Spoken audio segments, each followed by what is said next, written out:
This is the VO Life. Positive conversations about living the voiceover life. Insight into the business and day-to-day grind of being a regular Joe VO. From the humble beginnings to the finally hitting a new level to getting that first big client. It's all about that VO life. Here's your host, Troy Holden. Hey, and welcome back to the VO Life. I'm Troy Holden, your blue-collar voice of choice, coming to you semi-live from the big, beautiful city and studio in downtown Westmoreland, Tennessee. Get your maps out, folks, and good luck with that one. This week, we're going to talk about your space, and this is not going to be another one of those do your space first, get your space right, get your sound right before you do anything else. This is going to be a little more about once you're ready to upgrade. And a lot of you that are following and listening have been around for a year or 2 years, and you're ready for something more than what you've got. So what do you need, or what can you do? I'm going to throw some things at you that you can juggle and think about, and we're going to kind of title this episode Spare Room or Whisper Room, because that seems to be the two things that most people look at. First thing you got to do is sit down and take a look at your budget, and then start looking at how much space you have available, and look at all of the total noise factors in your home, and then look at your long-term needs. And if you'll really go through those 4 things, then you can start deciding, do I want a whisper room? Do I want to order studio blocks? Do I want to build something? Do I want to change a bedroom over? And the more I think about it, and the more I hear, and the more I see what some other people have done, if you have the ability to use a full room, that's the way to go. You can sound dampen a full room, a quiet room, especially one in the middle of your house that's not picking up a lot of outside noise, and have a lot more space and feel like you're not encapsulated in a box. And I think for a lot of us, that's a great thing, because we feel so so jammed up sometimes. You move, you can't even straighten your arms out from side to side if you're in a 4x6. There's nowhere to stretch out. And I can stand up in mine. I'm about a 4x7, 7.5. I can stand up. I've got my ceiling is at 6.5 feet, but I'm encased. I'm enclosed. I have no windows. I can open my door. And when I'm not recording, or if I'm editing or whatever, and I have really tried hard to use my editing desk, but I really fail at that, because everything's in here and it's much easier to go back and forth from one spot. So I think that's also a big factor. So what are the options out there? Well, those whisper rooms and studio blocks, new ones are expensive. You can order it and have it delivered. You got to have a place for a big tractor trailer to come in. It's going to come on that. And you got to have a way to get it off the tractor trailer. Probably a forklift, unless you're going to take it off piece by piece. And the truck driver ain't going to be your friend if you're trying to take it off piece by piece. These things are expensive. If you've priced them, you know that. New and used ones, you can find a deal, but you may be traveling a long way. And you may kill a couple of days, because sometimes the person has not torn it down, because you want to see it put together. So when you get there, you got to tear it down, which could be good, because it's going to help you know how to put it back together, maybe. But there's labor and time involved. And, the other things that you got to look at is, how large do you need it? Which size do you want? Where are you going to put it? There's a lot going on with that. One thing I want to throw out there first and foremost, square is bad. You want something odd shaped, whether it's rectangular or whether you can get 3 sides that are somewhat equal and the other one's like pointed, where you can make like the Pentagon, make that shape. That works out real well. But square is not good. Don't do that.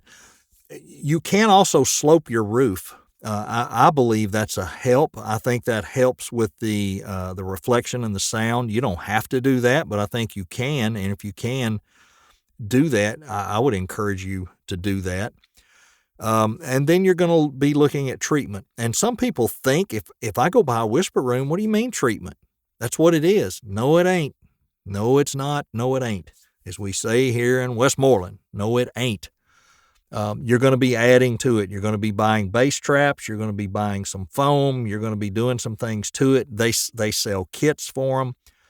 You're probably going to be doing all of the above. You're going to be spending, if you buy it used and nothing comes with it, you're going to be spending another $1,000 or $1,500. I'll almost bet you from what I've seen on the website. So what's the benefit of building a booth or a room? I got away with a good thing. Now, I'm not in a great position. I've got 2 outside walls, and then the third wall in front of me, right behind where I record, is my garage. Now that, if the garage doors are down, that's pretty good. I don't get a lot of noise out there, except when the UPS guy shows up. But on my right side was a storage room. So I'm in the end of a storage room, and the other 8 or 10 feet that are left, it's probably maybe a little more than that. Yeah, it's probably about right, about 10 feet. The other 10 feet that's left, I've got a desk out there, but I also have where my cats come and do their business, litter boxes. So I can be recording, and if they get in there and start scratching, which they normally don't, that's not really a problem. But the other thing is, it's litter boxes. I got to keep them cleaned up or it's a mess. And then there's a wooden door I can close. And then there's actually another wooden door because there's a little bitty half bath there that we don't even use. I can close both those doors. Then there's another sliding door going into the main part of the house. It's solid wood, and I can close it. I get zero house noise. I don't hear the refrigerator. I don't hear the air conditioning. I hear nothing. What I hear is traffic, helicopters, things like that. You're going to deal with that. I don't care what you put in your house, whisper room, custom built room, whatever. Unless you're able to build it out of concrete block on the interior, and then put in studs and rock wool and then a couple layers of sheetrock, you're not going to dampen enough of that outside noise to not have it. You're going to be dealing with that. I know about what time it's bad here. It's usually between 6 and 8 in the morning, and then again about 4 o'clock in the afternoon, it could go for an hour or so. Anytime an ambulance siren comes through, my dogs howl. I got to deal with that. Doesn't matter what you build. You're going to deal with some things. I opted for stick built, and that's what, 2x4s and a door and whatever, because it was the easiest solution. It was a good space to put it in. It was away from the other end of the house where my wife could be on the other end of the house watching TV or whatever, and I'll never hear it. I started out in a bedroom across the hall from our master, and she couldn't watch TV when I recorded when I was in my hobo fort. That was not good. That didn't work. One of us was usually pretty irritated. Sorry to say, but that's what it is. So if you have a room you can convert and it's quiet, oh gosh, do it. Get on YouTube and look at people that have built their own panels and put the panels up. And, if you want to do foam, but those panels are the bomb. They look good. They're aesthetically pleasing. You can build some different shapes. You can build some that are like 12 inches by, I can't remember the length, 48. Like if you do 12 by 48s or whatever, and you put them up high and, put them around, and then you can put some of the wider ones down below, and you put them up and move them around according to testing your sound. You want to test and see when you sit and record or stand and record, whatever you do. Are you picking up reverb and echo? And someone can actually hold panels up and move them around for you till you get them in the right place. And that's kind of what you got to do. Now, if I were doing this all over again and I had a spare room, I would love to have a spare room. This room I'm in may eventually, I may take out this wall on the right side, and I may expand, use the whole room someday. That would be fantastic. I like where this is because it's away from the traffic of the house. And a house can get trafficy, It was just she and I, but my son is now here quite a bit. He's 18, and he's here quite a bit, where he's not under siege by a parenting plan, so he can stay here all he wants, and he takes advantage of that. And I have a stepdaughter that is here who just had to move back in due to roommates bailing out on her after COVID and people not wanting to work. It is what it is. So she's coming back for a while. So there'll be more traffic. And, we've got rules. They know this is what I do for a living, and we've got rules, and they do okay. So what else do you have to consider in all this? Windows and doors, house noise, outside noise that we talked about. House noise, your AC kicks on and off, your heat kicks on and off. You're going to pick that up depending on your environment and your mic. Some people do double doors to help with some of those things. But it's tough. It's tough to get it where you want it. Windows can be reflective. Sometimes you got to cover those with some really heavy insulated drapes. Boy, if you live in a neighborhood, I don't know what to tell you. People are going to cut their yards. They're going to run their weed whackers. There's all kind of stuff going on.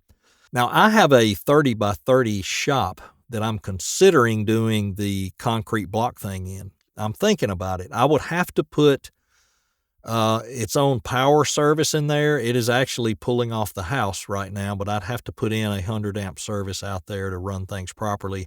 And then I could, do some pretty neat stuff, I think. Have a good size room and hang up some, some sound dampening stuff, and away I could go. Not every man enjoys the taste of true Kentucky bourbon.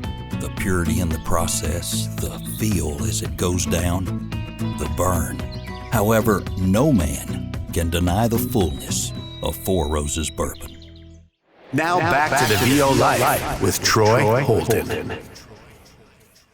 So if you've got a basement, oh my gosh, lucky you. Basements are awesome. If you've got a huge walk-in closet where you don't feel like you're in there suffocating, that's also awesome. My mother bought a condominium she lives about 70 miles away. And it was a 3-bedroom, and it was just her. Well, she had one of the bedrooms converted into a giant closet. So she put those wire rack shelves up, and she's got clothes hanging on 3 sides. And when I walk in there and shut the door, it is one of the best sounding rooms I've ever stood in. It's dang near perfect. When you clap, it's as dead as a doornail, but when you talk, it sounds full. It doesn't sound overly muffled. So it's fantastic if you could do something like that. If you could, your wife might really like having a huge closet. But, a good big walk-in closet, a lot of houses have those. And if you can set up and break down and not be in somebody's way, that's pretty good stuff. But the thing is, the sound and the environment and all that is priority one. You want to get all that right. But I do think building your own versus buying a pre-made structure could be, I know it's a whole lot less money. I built mine for well under $1,000. And that's everything. That's floor covering, foam, lighting, shelving, power was already here. I had to buy a door and, some other stuff, but lumber was a little less back then, but it wasn't a lot of lumber. I only had to build one wall, so it wasn't bad.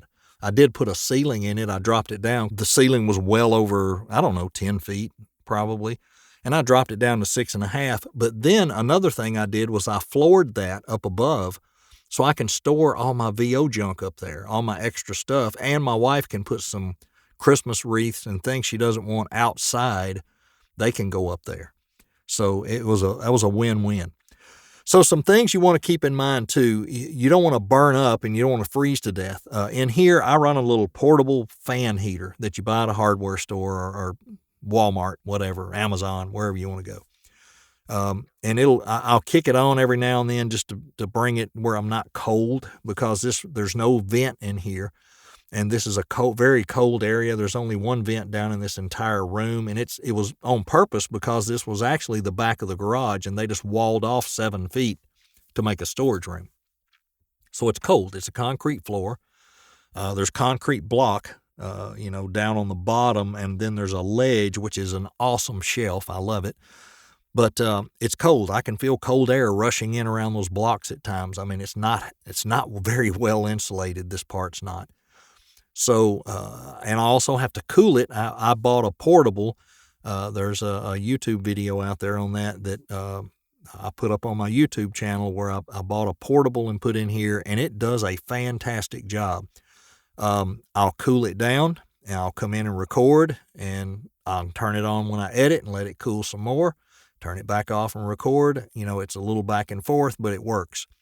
I have been told, and I've seen it on some postings, that if you buy a mini split, they are incredibly quiet. So if you have a whole large room, if you have a 8x12 or you have a 6x10 or whatever, you can run one of those, and you may be recording, on this wall, and it's on the furthest away wall, but what I hear is you don't hear them. I mean, they just, that's the part that just the cold air comes out and everything else is outside. And if you try to get the unit outside as far away from where you are as possible, you just don't hear them. They're whisper quiet. I think that would be fantastic. But some of the things as you locate in your house, think about which neighbors make the most noise. Is there seasonal noise? Think about your family and household noise. And always, long-term or short-term. I can do this short-term, I'll do this long-term. Think about comfort as well. You need to be comfortable. You don't want to feel cramped and uncomfortable because it's going to come across in your work. And then, of course, affordability and budget. That's the bottom line. The budget's going to come in. You just have to set a budget and stick to it and do the best you can with it. Timing. If you have a space now, can you take your time and spend $100 a month or $150 a month? You got money coming in and you're going to invest this much in your booth construction. Maybe you frame it up one month. Maybe the next month you start putting insulation in it. Maybe the next month you put up the foam. Maybe the next month you put a desk in it. You know what I'm saying? You can take it a step at a time. You don't have to do it all at once. Now, I did because I had to get out of that bedroom and get into here. I didn't have a lot of choice. It was really getting scary, And the other thing, your skill level. Can you build it? You don't have to pay somebody and hire it out. That's a big help. And I'm not a carpenter by any means, but I've built a lot of outbuildings and barns, and I know how to cut lumber. I know how to build a wall. I know how to put a door in. I'm not great at it. I wouldn't do it up in the main part of my house, but for this, heck, it was great. It's fine. The door always shuts. It latches. It's level. The foam looks decent on the walls.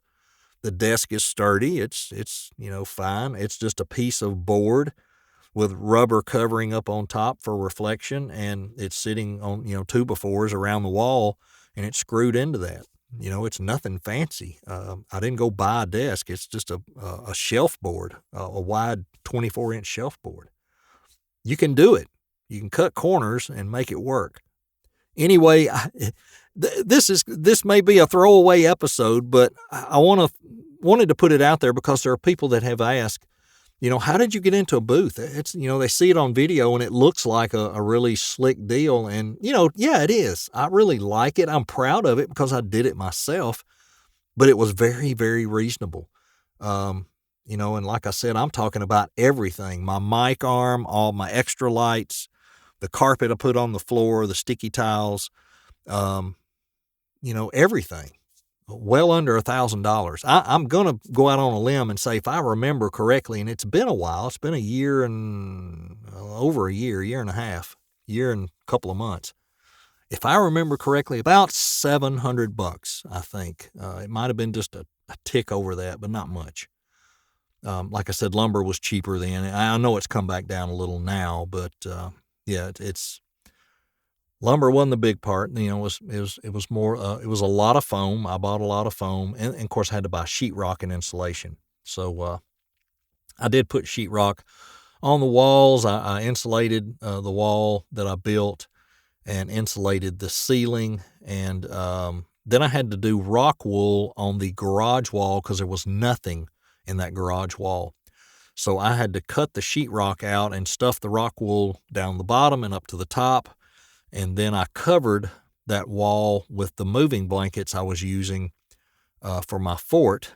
It's not beautiful in my garage to see these moving blankets hung up on the wall, but it helps. It doesn't deaden it, but it dampens some of the muffler noise of people coming by if they got a loud muffler. All right, well, who knows? Maybe there's something in here that'll help somebody. I hope so. Stay encouraged and stay focused. And if you're in this thing part-time, reinvest in yourself and make sure you got a really good space, a comfortable space that you enjoy going to your booth. That's part of it, right? You got to love to go to work. So, I got stuff in mine up on the top shelf. I built an extra shelf up there to set my monitors on where they'd be up higher and they'd shoot down and I could hear them better, and that's worked out pretty good. But when I look up there, I've got a little die-cast miniature postal delivery truck. I didn't do that for very long, but it's a reminder of some of the things I had to do. There is a Dodge Ram truck up there pulling a horse trailer. Hey, that's what I love to do. And then there's there's a Jack Daniels bottle up there full of iced tea just to make it look realistic. But it's to remind me that was one of the first really solid reads that I did to where I felt like I had come out of being a total amateur. I'm still an amateur, but that read seemed to really help me take off with my blue collar stuff. And then there's also Optimus Prime is up there because I love animation and cartoon stuff, and the Mystery Machine van is up there. It's just a bunch of die-cast vehicles. And my in-laws gave me this big old blue, it's a dog toy, I think. It's a pig, and when you squeeze it, it makes the awfulest pig fart noise. And every now and then, if my lips are chapped or I'm having trouble making my pop sound, I'll reach up and grab the pig and let him oink if I make a boo-boo. So he's up there for handiwork. And then I've got my signs hanging up, 50% slower, 50% quieter, read it 3 times out loud, and then my acting direction of who am I talking to, who am I, what are the aesthetics, why am I speaking to them, and how do I want them to feel. And there's all kinds of little notes stuck up in here to remind me, slow down, do it right, take your time, and do it the best you can. So I guess that all comes back to comfort. I want it to be friendly and comfortable, and I want to feel like this is my workspace, and I want it to be something I'm proud of. And I'm pretty proud of it. I built it, so I'm proud of it. Well, hopefully this will be a little bit of a help to somebody. This is one of those episodes that when I have nothing to come up with for a week, I'm going to throw it out there. So I'll hang on to it as long as I can, but I want to put it out just in case you're thinking of upgrading your space, and hopefully there'll be something here that might help. Hey, have a good one. We'll catch you next time on the VO Life. This has been the VO Life with Troy Holden on Spotify, Apple, Google, and more.